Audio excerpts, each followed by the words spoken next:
Il était une fois, dans une petite ferme au cœur de la forêt, une maman chèvre qui vivait heureuse avec ses 7 petits chevreaux.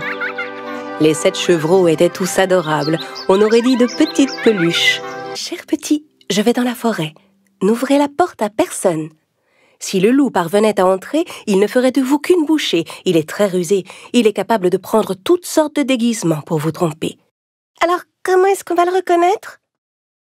Le loup a une grosse voix. Moi, j'ai une voix douce. Vous le reconnaîtrez tout de suite à sa grosse voix.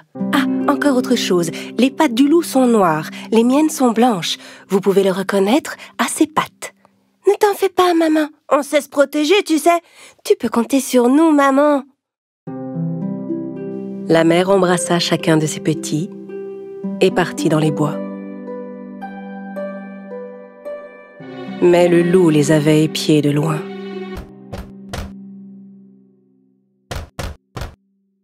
Qui est là?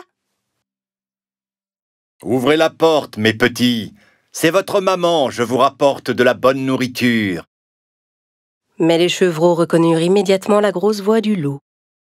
Sans ouvrir la porte, ils crièrent: « Tu n'es pas notre mère! Sa voix est belle et douce. Toi, tu as une grosse voix. Tu es le loup, on le sait, on ne se laissera pas avoir. » Le loup était furieux de ne pas avoir réussi à duper les chevreaux. Il alla acheter un morceau de craie dans un magasin et le mangea. Avec la craie, sa voix paraissait plus douce.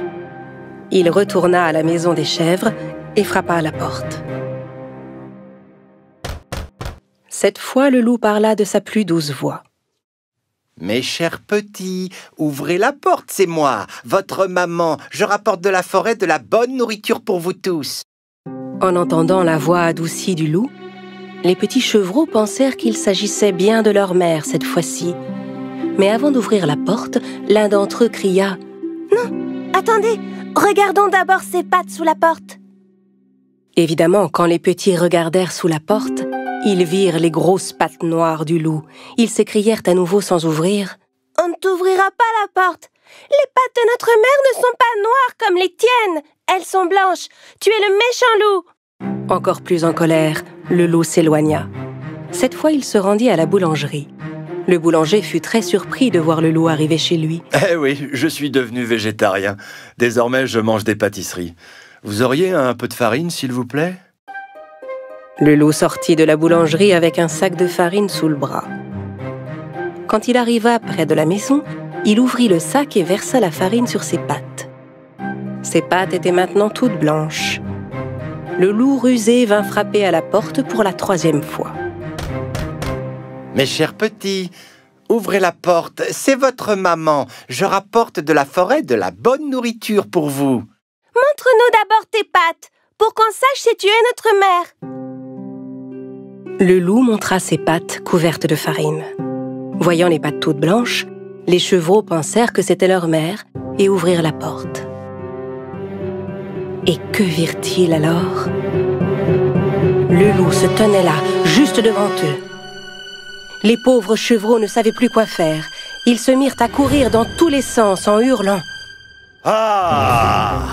Ah! Vous perdez votre temps. Je vais tous vous attraper. Ah! Un petit chevreau se cacha sous la table. Le 2e se glissa dans un lit. Le 3e sauta dans le poêle. Le 4e se réfugia dans un placard. Le 5e s'enferma dans l'armoire. Le 6e se cacha derrière le rideau. Et le 7e trouva refuge dans la grande horloge du salon. Ah! Mais le loup était rapide et rusé, et il les débusqua un à un de leur cachette. Inutile de courir, reste là. Je vous aurai tous, ça suffit. Ah! Ah! Ah! La maman chèvre rentra chez elle. Dès qu'elle vit la porte ouverte, elle sut qu'il était arrivé quelque chose et se précipita vers la maison.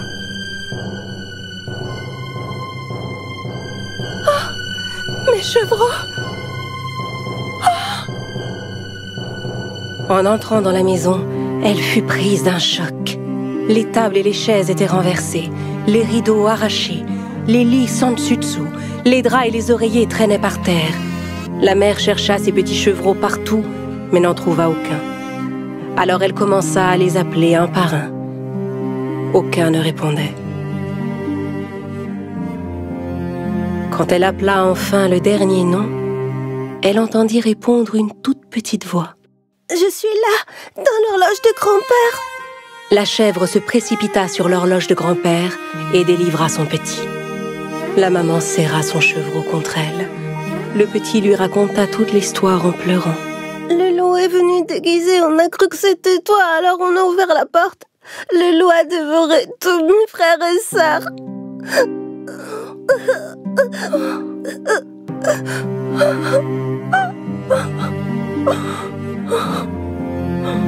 La mère était bouleversée. Elle pleura longuement ses petits. Puis, avec le seul enfant qui lui restait, elle sortit et se dirigea vers la clairière. Elle finit par trouver le loup qui dormait sous un arbre. Il ronflait si fort qu'il en faisait trembler les branches.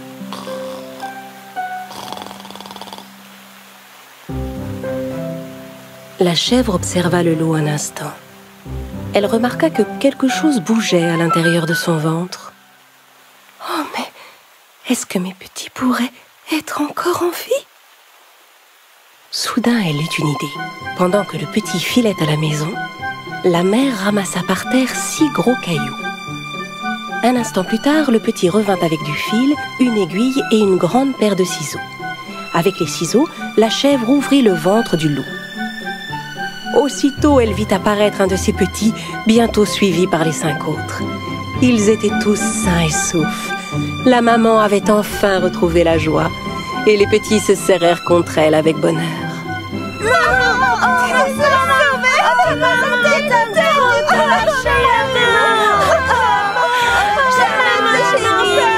Ils étaient tous fous de joie. Mes petits chevreaux, vous êtes là! La chèvre déposa délicatement les cailloux qu'elle avait ramassés dans le ventre du loup. Puis elle recousut le ventre avec le fil et l'aiguille. Le loup dormait si profondément qu'il ne sentit rien. Il ne bougeait même pas. La maman et ses petits s'enfuirent rapidement. Quand il se réveilla, le loup se leva. Il avait mal au ventre. Il se dit qu'il avait dû manger trop de petits chevreaux. Et comme son ventre était plein de pierres, il avait très soif. Il alla à la rivière pour boire de l'eau. Mais tandis qu'il marchait, les cailloux se heurtaient les uns contre les autres. J'ai le ventre tellement plein et lourd, c'est comme si les chevreaux étaient tous devenus des pierres. Il voulut se baisser pour boire à la rivière.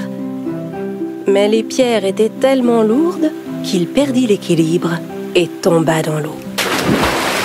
Oh, oh, à l'aide! Vite, quelqu'un! Au secours, je me noie! Venez m'aider! Oh! Il avait beau appeler à l'aide, personne ne vint le secourir. Ne pouvant supporter le poids de ses cailloux, il finit par s'enfoncer dans les profondeurs de l'eau. Alertés par les cris, la chèvre et ses petits accoururent à la rivière.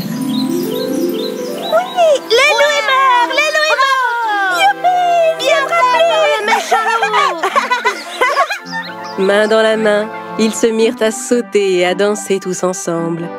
À partir de ce jour, la chèvre et ses petits vécurent heureux et en paix dans leur petite maison au cœur de la forêt.